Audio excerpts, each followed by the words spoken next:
A strong warning from the NAACP. Travel to Florida at your own risk. The civil rights group is fighting back against Governor Ron DeSantis' anti-woke vision with a formal travel advisory. The NAACP claims the state has become hostile towards African Americans, people of color, and LGBTQ individuals. And as DeSantis is eyeing trading Tallahassee for the Beltway, his success in passing anti-woke legislation has already influenced at least 121 different far-right proposals in state legislatures throughout the country, targeting trans children, libraries, educators, and fundamental education. Meanwhile, what's left of Florida's education has become the battleground for basic human rights. More than 170 books about Black historical figures and LGBTQ themes are under review in schools. Students' access to an AP course on African American studies was rejected. And when it couldn't get any worse, last week, DeSantis poured more fuel on the fire after signing a bill into law banning diversity, equity, and inclusion programs in Florida's public colleges and universities.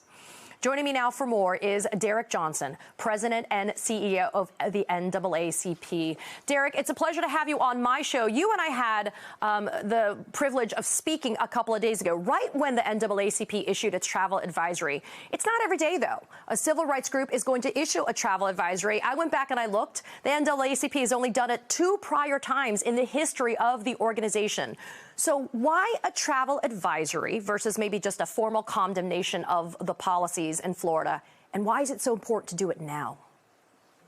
I think what the governor and the Florida State Legislative Body have done is create a very hostile environment for many individuals. And considering that he's now seeking to become the president of the United States, what he has done in Florida could potentially happen in 49 other states. That is un-American, is undemocratic, and we need to heed the warning of how he thinks now before it's too late. We cannot stand another 4 years of anything similar to a Donald Trump presidency.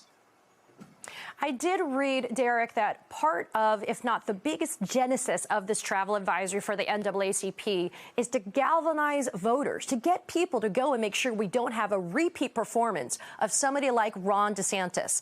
The latest census numbers show more than 3 million of Florida's residents are Black, and they make up 13% of the state's 14.5 million registered voters. Black people are forming a key part of the Democratic electorate, voting overwhelmingly for the party's candidates. Do you think this travel advisory is going to provide the necessary movement and education for people to get out and vote?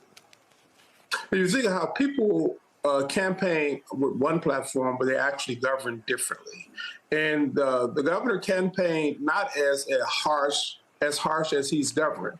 And so the wake-up call for Floridians is something that's really important. And we need to also give a wake-up call to Americans across the country.